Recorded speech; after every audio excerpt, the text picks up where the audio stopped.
9 महीने पार्ट 4। सुनीता जी की 2 बहुएं थी, शीतल और कविता। शीतल घर की बड़ी बहू थी और कविता घर की छोटी बहू। शीतल की शादी को लगभग 10 साल हो चुके थे, लेकिन अभी तक उसकी गोद में कोई बच्चा नहीं था। सब जगह इलाज करवाने के बाद भी शीतल मां नहीं बन पाई। वहीं कविता की शादी को अभी 2 ही साल हुए थे, लेकिन वो प्रेग्नेंट थी और उसकी प्रेगनेंसी को 8वां महीना चल रहा था। सब लोग कविता का बहुत ख्याल रखते थे और ये सब देखकर शीतल को कुछ दिनों से जलन होने लगी थी। देख, अच्छी तरह आटा सेक कर ड्राई फ्रूट डालकर लड्डू बनाना। मेरे घर में पहली बार बच्चा आने वाला है। पिछले 10 सालों से तरस रही हूँ मैं अपने पोते पोती का मुंह देखने के लिए, और अब तेरी देवरानी के बच्चा होने वाला है तो तेरी जिम्मेदारी बनती है। वैसे भी तेरे पास कोई काम तो है नहीं, तेरी अपनी तो कोई औलाद भी नहीं है। ठीक कहती है मम्मी जी। कविता का बच्चा जब से घर में आने की खबर मिली है, सब लोग बहुत खुश लगते हैं। वैसे लड्डू तो आपको बनाने चाहिए, आप दादी बनने वाली है ना। अरे तो क्या हुआ, तू बना देगी तो हाथ थोड़ी ना घिस जाएंगे तेरे। तेरी देवरानी है, तू भी तो ताई बनेगी जब उसके बच्चा होगा। ठीक है मम्मी जी, मैं ही बना दूंगी। शाम के वक्त, कविता मैंने ना तुम्हारे लिए स्पेशल सब्जी बनाई है। तुम कह रही थी ना आजकल तुम्हारा कुछ खाने का मन नहीं करता। भाभी ये तो आपने बहुत अच्छा किया, लाइए मैं सब्जी खा लेती हूँ। अरे लेकिन पहले ये तो बता, सब्जी है किस चीज की? प्रेगनेंसी में कोई ऐसी चीज उठाकर नहीं खिला देना, बता पहले मुझे। वो मम्मी जी, आजकल कच्चा पपीता बाजार में बहुत आ रहा था, तो मैंने सोचा उसकी सब्जी बना देती हूँ। हाय राम, ये तू क्या करने जा रही थी? तू जानती नहीं, जो औरत पेट से होती है उसे कभी भी कच्चे पपीते की सब्जी नहीं खिलाते। अरे उसके बच्चे को कुछ हो जाता तो? सच सच बता, तूने ये सब जानबूझकर किया ना? अरे मम्मी जी, आप भाभी से ऐसे क्यों कह रही हैं? वो जानबूझकर ऐसा कुछ नहीं करेंगी, वो तो मेरा बहुत ख्याल रखती हैं। सुन लिया मम्मी जी, मेरी देवरानी को भी मेरे पर भरोसा है, लेकिन आपको ना बिल्कुल भरोसा नहीं मेरे ऊपर। अब मुझे क्या पता था, मुझे लगा इसका स्वाद बदल जाएगा, कुछ नया खा लेगी। आगे से ध्यान रखना बहू, बिना मुझसे पूछे अगर कविता को कुछ भी खिलाया ना तो तुम्हारी खैर नहीं। अगले दिन जब कविता अपने कमरे से निकलकर बाहर आ रही थी, तो अचानक से सुनीता जी की नजर गैलरी में पड़ी हुई किसी चिकनी सी चीज पर गई और उन्होंने चिल्लाकर कविता को वहीं पर रोक दिया।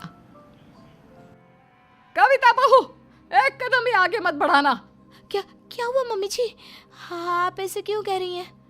अरे ये देखो, ये तुम्हारे कमरे के गेट के बाहर कितना सारा तेल फैला पड़ा है।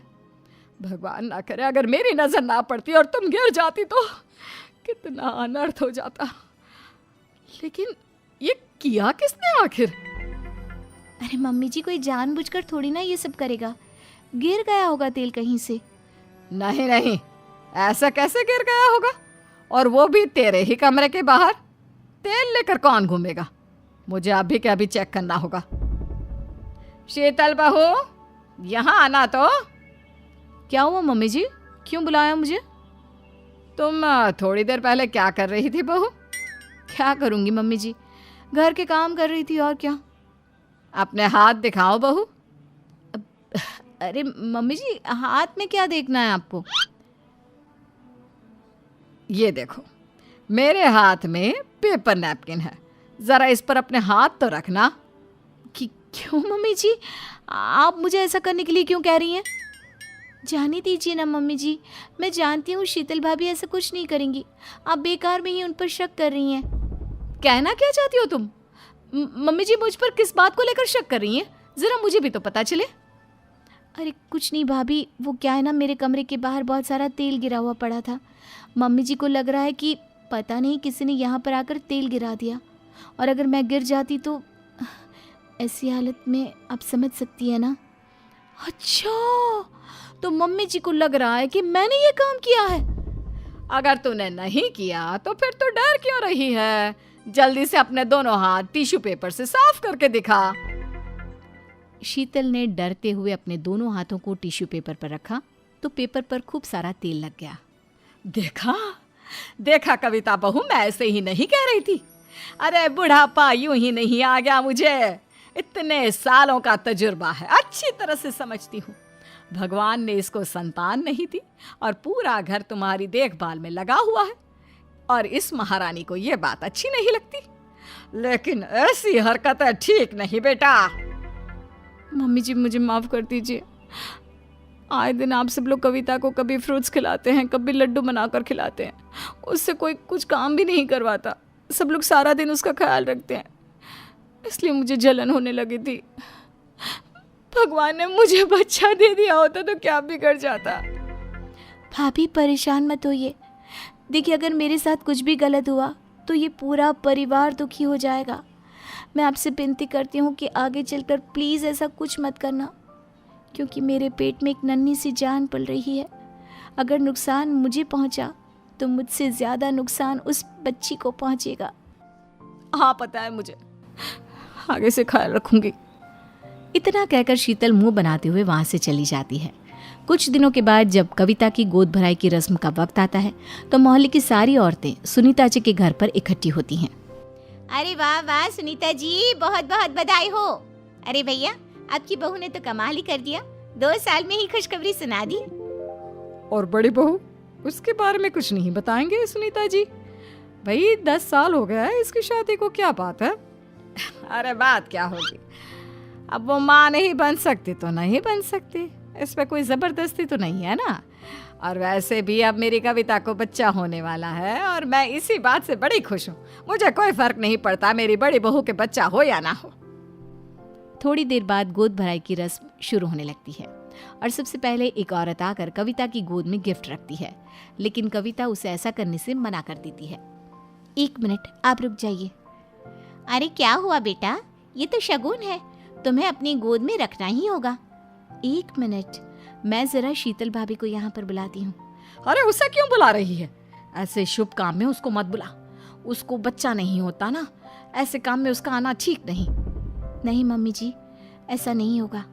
पहला तोहफा शीतल भाभी की गोद में ही रखा जाएगा और मेरे होने वाले बच्चे पर भी पहला अधिकार उनका ही होगा। अरे ये कैसी बात कर रही है बेटा?